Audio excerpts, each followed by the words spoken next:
Hello everyone, నేను మీ PJ from Vizag. So already ఇప్పుడున్న సిచ్యువేషన్లో ఈవీ చాలా మంది కొనాలి అని అనుకుంటున్నారు అనమాట. సో చాలా మందికి ఈవీ గురించి చాలా డౌట్స్ అయితే ఉన్నాయన్నమాట. సో ఈ డౌట్స్ అనేటిని నాకు తెలిసిన వాళ్ళందరి దగ్గర ఏదైతే డౌట్స్ ఉన్నాయో వాళ్ళందరి దగ్గర నుంచి లిస్టీగా నాకు 5 పాయింట్స్ అయితే మెయిన్గా వచ్చాయి. సో ఈ 5 పాయింట్స్ గురించి చెప్తున్నాను. సో ఇంకా ఆల్రెడీ మీకు ఇంకేదైనా డౌట్స్ ఉన్నాయి అన్నట్టయితే కామెంట్ సెక్షన్లో చెప్పండి.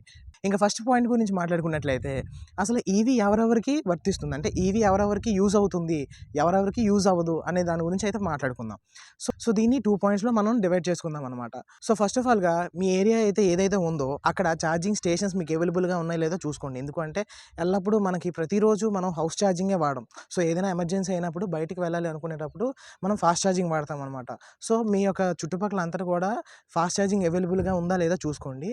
సో దాని తర్వాత ఓన్లీ సిటీస్ అవుట్స్కట్స్లోనే నేను ఎక్కువగా తిరుగుతాను, సిటీస్లోనే ఎక్కువ తిరుగుతాను, అవుట్ సైడ్ చాలా రేర్గా మంత్కి ఒకసారి 2 టైమ్స్ సో ఇలాగ వెళ్తాను అనుకున్నట్లయితే మీకు ప్రిఫర్ అవుతుంది. అంతే తప్ప రెగ్యులర్గా నేను అవుట్ సైడ్ వెళ్తాను, రెగ్యులర్గా ఎక్కువ ట్రావెల్ చేస్తాను అన్నట్లయితే మీకు అస్సలు యూజ్ అవ్వదు. ఇవి అస్సలు కొనకండి మీరు. సో ఎందుకు అన్నట్లయితే రీజన్ కూడా చెప్తున్నాను.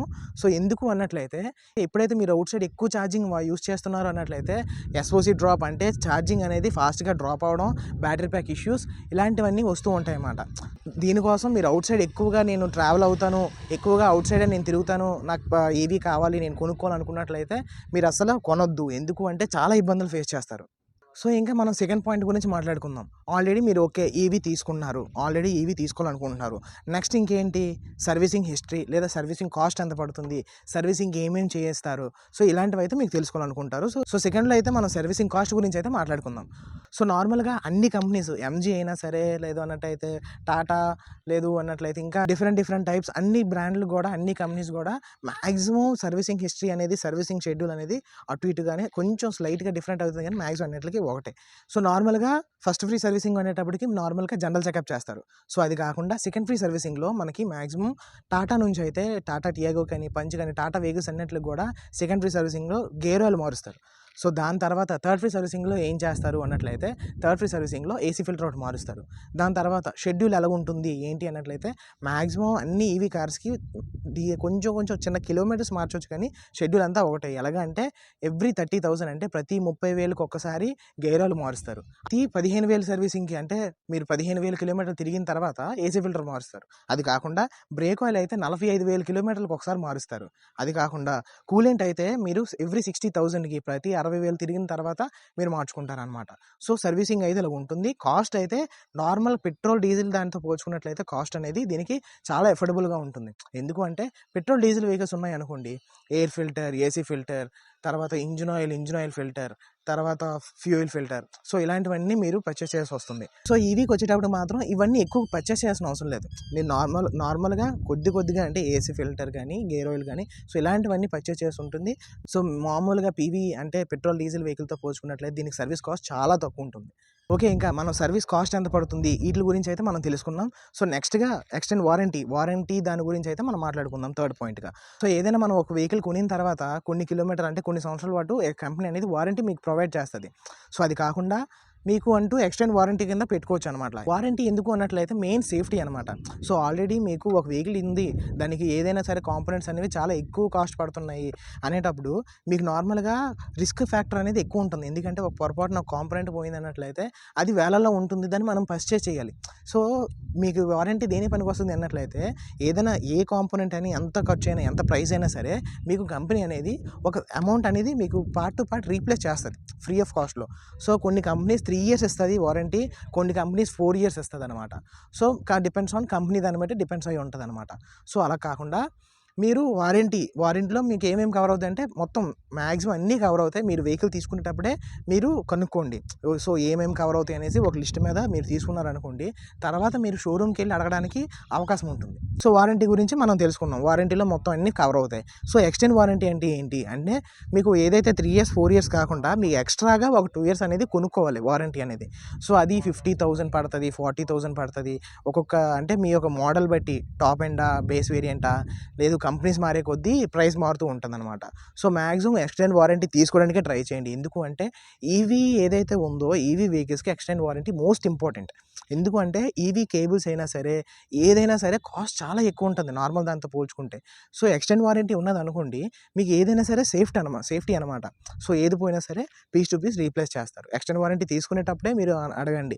సో, ఏమేమి మాకు వస్తాయి ఎక్స్టెండ్ వారంటీలో మాకు ఏ పార్ట్స్ కవర్ అవుతాయి అనేసి మీరంటూ ఒక లిస్ట్ తీసుకున్నారనుకోండి. సో, నెక్స్ట్ టైమ్ ఆ యొక్క లిస్ట్‌లో ఏదైనా పోయిందన్నప్పుడు మీకు తెలుస్తుంది. సో, ఇది ఎక్స్టెండ్ వారంటీలో కవర్ అవుతది అనేసి. ఛార్జింగ్ కోసం ఫోర్త్ పాయింట్‌గా తెలుసుకుందాం.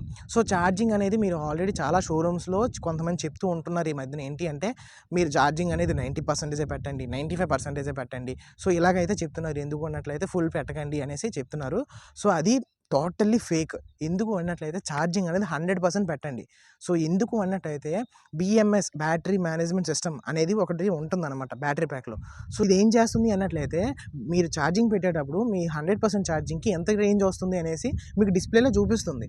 సో, మీరు రెగ్యులర్‌గా ఆ 95%, 90% ఇది మెయింటైన్ చేశారు అన్నట్లయితే సో, బీఎంఎస్ ఏం సేవ్ చేసుకుంటుంది అన్నట్లయితే ఆ 95%, 90% నా బౌండరీ అదే అనేసి అది సేవ్ చేసుకుంటుందన్నమాట. సో, దానివల్ల మీకు రేంజ్ తేడా ఉంటుంది. సో, దానివల్ల ఏం చేస్తారంటే 100% పెట్టండి. సో, చాలామందికి డౌట్ ఉంటుంది. ఏంటి అన్నట్లయితే నైట్ ఛార్జింగ్ పెట్టి మార్నింగ్ వదిలేయవచ్చా? మార్నింగ్ వరకు వదిలేయచ్చా? లేదు కరెక్ట్‌గా మనం అది 100% వచ్చిన వెంటనే మనం తీసేయాలా? ఫోన్ దానిలాగా దానికి ఏదైనా అవుతుందా? కేబుల్ పోవడం గానీ ఏమైనా అవుతాయి అన్నట్టయితే సో, అస్సలు అవ్వవు. ఎందుకు అన్నట్లయితే ఛార్జింగ్ పెట్టేటప్పుడు మీకేమవుతుంది అన్నట్లయితే ఛార్జింగ్ దగ్గర మీరు ఎప్పుడైనా గమనించవచ్చు. ఛార్జింగ్ దగ్గర నుంచి ఇక్కడ మధ్యన ఒక యూనిట్ ఉంటది. ఇక్కడ నుంచి మళ్ళీ ఒక ఛార్జర్ ఉంటుంది. సో, ఇది ఛార్జింగ్ కనెక్ట్ చేసుకున్న తర్వాత మీకు ఎలక్ట్రికల్ పరంగా ఫ్లక్చుయేషన్స్ వచ్చినా, సో, ఏది వోల్టేజ్ డ్రాప్ అయినా, వోల్టేజ్ హై అయినా, సో, ఏదైనా సరే ఈ మధ్యన ఏదైతే డివైస్ ఉందో ఇది కట్ ఆఫ్ చేసుకుంటది. సో, ఇక్కడ నుంచి సప్లై ఆపేస్తదనమాట. సో, అది నార్మల్ అయిన తర్వాతే మీకు కంటిన్యూగా ఎలక్ట్రికల్ పవర్ ఇస్తదనమాట. సో, దీనివల్ల అయితే వెహికల్ అనేది సేఫ్టీ అనేది బావుంటుందనమాట. సో, ఏదైనా ఎలక్ట్రికల్ ఫ్లక్చుయేషన్స్ ఏదైనా సరే దీన్ని దాటి ఎళ్ళదు. అలాంటప్పుడు ఏమవుతుంది అన్నట్లయితే మీరు ఛార్జింగ్ నైట్ పెట్టేసి వదిలేసినా సరే 100% ఛార్జ్ అయిన తర్వాత ఆటోమేటిక్‌గా కట్ ఆఫ్ చేసుకుంటుంది. దీనివల్ల ఎక్కువ నైట్ పెట్టేసి మార్నింగ్ వరకు ఛార్జింగ్ పెట్టినంత మాత్రాన అదేం అవ్వదు. అదైతే మీరు పెట్టుకోవచ్చు. ప్రాబ్లమ్ ఏం కాదు. సో, తర్వాత ఇంకా కొంతమందికి ఉంటుంది ఔట్‌సైడ్ పవర్ స్టేషన్స్ ఎక్కువ వాడొచ్చా అంటే వాడకూడదు. ఎందుకు అంటే ఔట్‌సైడ్ పవర్ స్టేషన్స్ ఎక్కువగా వాడడం వల్ల ఏమవుతుంది అన్నట్లయితే నార్మల్‌గా మీకేంటంటే ఛార్జింగ్ అనేది ఒక పర్మిట్‌లో ఫిల్ అయితదనమాట. సో, ఔట్‌సైడ్ పవర్ చార్జింగ్స్ చేస్తాయి అన్నట్లయితే బలవంతంగా చాలా ఎక్కువ ఫోర్స్‌లో మీకు ఛార్జింగ్ పెడతదనమాట. దానివల్లే మీకు 1 అవర్ గానీ, హాఫ్ అన్ అవర్ గానీ సో, ఇంత ఫాస్ట్‌గా ఛార్జింగ్ అయితదనమాట. సో, రెగ్యులర్‌గా మీరు యూజ్ చేయడం వల్ల ఏమవుతాయి అన్నట్టయితే బ్యాటరీ సెల్స్ పోతాయి. సో, దానివల్ల ఎస్ఓసి డ్రాప్ అంటే ఛార్జింగ్ అనేది ఫాస్ట్‌గా డ్రాప్ అవ్వడం, రేంజ్ రాకపోవడం, సో, ఒక్కొక్కసారి మీకు క్రిటికల్ అలర్ట్ అనేసి మీకు సింబల్ వచ్చి వెహికల్ కదలకుండా అయిపోవడం, సో, ఇలాంటివన్నీ జరుగుతూ ఉంటాయి. సో, దీనికి పరిష్కారం ఏంటి అన్నట్లయితే నార్మల్‌గా మీరు ఏదైనా ఎమర్జెన్సీలో ఒక క్యాంప్ వెళ్ళినప్పుడు 3, 4 టైమ్స్ మీరు ఆల్రెడీ ఫాస్ట్ ఛార్జింగ్ పెట్టారు అన్నట్టయితే సేమ్ ఇంటూ 2 అంటే మీరు 4 సార్లు పవర్ ఛార్జింగ్ పెట్టారనుకోండి. ఇంటూ 2 అంటే 8 టైమ్స్ మొబైల్ ఛార్జర్ అంటే హోమ్ ఛార్జర్ పెట్టుకోండి. సో, దానివల్ల సెల్ బ్యాలెన్స్ అవుతది. మీకు బ్యాటరీ ప్యాక్ ఇష్యూస్ ఏమీ రాకుండా ఉంటాయన్నమాట. ఒకవేళ కంపెనీకి ఎస్ఓసి డ్రాప్ అవుతుంది, మాకు ఇలాగ అవుతుంది అనేసి కంపెనీకెళ్ళినా సరే వాళ్ళు కూడా ఇదే చెప్తారు. ఫస్ట్ ఆఫ్ ఆల్ వాళ్ళు మీకు గ్రాఫ్ అడుగుతారు. యాప్‌లో మీకు ఏదైతే ఛార్జింగ్ ఉంటదో ఛార్జింగ్ హిస్టరీ అడుగుతారు. అందులో వాళ్ళు కన్ఫర్మ్ చేసుకున్న తర్వాతే వాళ్ళు మీకు చెప్తారనమాట. సో, ఛార్జింగ్ గురించి అయితే ఫుల్‌గానే చెప్పాననుకుంటున్నాను. సో, నెక్స్ట్ మనం టాపిక్‌లోకి వెళ్ళినట్టయితే బ్యాటరీ ప్యాక్ కోసం. ఎందుకు అన్నట్టయితే బ్యాటరీ ప్యాక్ కోసం చాలామంది ఇన్ఫర్మేషన్ ఏం చెప్పట్లేదు.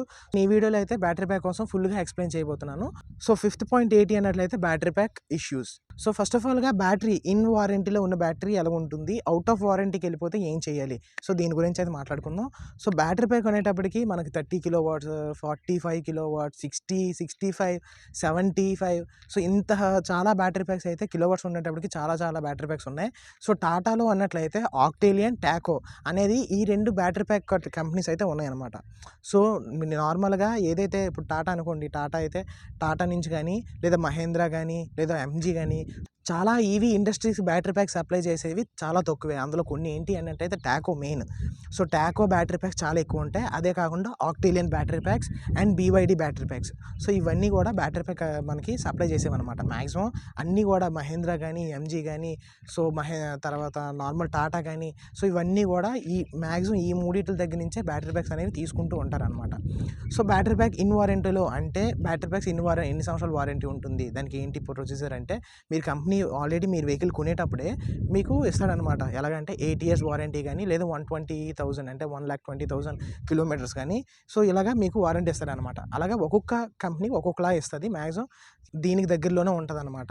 సో బ్యాటరీ ప్యాక్ ఇన్ వారంటీలో ఉండేటప్పటికి మీకు ఎస్ఓసి డ్రాప్ అయినా, క్రిటికల్ వచ్చినా, సో ఇలాంటి ఎస్ఓసి డ్రాప్ అంటే ఛార్జింగ్ అనేది ఫాస్ట్‌గా తగ్గిపోవడం. సో ఇలాంటివన్నీ అవుతూ ఉంటాయనమాట బ్యాటరీ ప్యాక్ ఇష్యూ ఉండేటప్పుడు. సో బ్యాటరీ ప్యాక్ ఇష్యూ ఉందనుకోండి ఒకవేళ, ఇన్ వారంటీలో మీకెళ్ళిపోవచ్చు. సో ఇన్ వారంటీలో మీకు అవుతదనమాట. సో దానికి ఏంటి అన్నట్లయితే వాళ్ళు కొంచెం తీసుకొని ఆల్రెడీ వాళ్ళు ట్రయల్ చేసి మొత్తం అంతా చెక్ చేసుకొని మీకు కన్ఫర్మ్ చేస్తారనమాట. సో దీనికి ముందు మీరేం చేయాలి అన్నట్లయితే ఎవ్రీ 10%కి ఫోటో తీసుకోండి. మీరు ఎప్పుడైనా బయటికి వెళ్ళేటప్పుడు ఎవ్రీ 10%కి మీరు ఎంత తిరిగారు అనే దాన్ని బట్టి షోరూమ్‌కి మీరు వెళ్ళేటప్పుడు చూపించారనుకోండి. సో వాళ్ళు ఏం చేస్తారన్నట్టయితే ఆల్రెడీ ఈ యొక్క డేటా అనేది వాళ్ళు తీసుకోవాల్సిన డేటా మీరు ముందే ఇచ్చేస్తున్నారనమాట. సో ఈ డేటాను బేస్ చేసుకొని వాళ్ళు రిపోర్ట్ రెడీ చేసుకుంటారు డైరెక్ట్‌గా. మీకు డేస్ అయితే సేవ్ అవుతాయనమాట. సో ఇలా చేయడం వల్ల.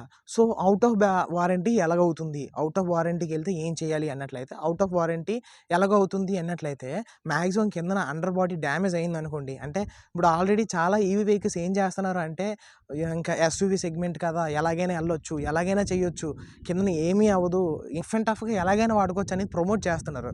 సో ప్రమోట్ చేస్తున్నారు కానీ నార్మల్‌గా ఏమవుద్దంటే కిందన బ్యాటరీ ప్యాక్ ఏదైనా డ్యామేజ్ అయిందనుకోండి, అంటే ఏదైనా పొరపాటున ఏదైనా రాయి తగిలినా, లేకపోతే ఏది తగిలినా బ్యాటరీ ప్యాక్ డ్యామేజ్ అయిందంటే బ్యాటరీ ప్యాక్ ఔట్ ఆఫ్ వారంటీకెళ్ళిపోద్ది. సో బ్యాటరీ ప్యాక్ అనేది మీరు పే చేసుకోవాల్సి వస్తదనమాట. సో మ్యాక్సిమం అలాంటి రఫ్ అండ్ టఫ్ వాడొచ్చు కానీ, హెవీ దానికి రఫ్ అండ్ టఫ్ వాడకూడదు కిందన బ్యాటరీ ప్యాక్ డ్యామేజ్ అయ్యేంతలాగా. So already out of warranty కింద వెళ్ళిపోయింది. దానికి సొల్యూషన్ ఏది అంటే ఇన్సూరెన్స్. మీకు ఆల్రెడీ వెహికల్‌కు ఇన్సూరెన్స్ ఉంటుంది. సో దాని నుంచి మీరు బ్యాటరీ ప్యాక్ అనేది ఇన్సూరెన్స్‌కెళ్ళొచ్చు, అప్లై చేసుకోవచ్చు. అప్పుడు ఏం చేస్తారంటే ఏదైతే బ్యాటరీ ప్యాక్ ట్రే ఉంటది కదా, సో దాన్ని డ్యామేజ్ అయిన ట్రేని రీప్లేస్ చేస్తారు. కాకపోతే ఆ ప్రాసెస్‌కి చాలా టైం తీసుకుంటది. అంటే ఒక 30 డేస్ మీరు వెహికల్ అనేది షోరూమ్‌లో ఉంచాల్సొస్తది. సో మ్యాక్సిమం బ్యాటరీ ప్యాక్స్ ఎందుకు పోతాయి? మెయిన్ రీజన్ ఛార్జింగ్, తర్వాత మీరు మెయింటైన్ చేసే విధానం, ఈ రెండిట్ల మీద బేస్ అయి ఉంటదనమాట బ్యాటరీ ప్యాక్ బేగిపోవడం అనేది.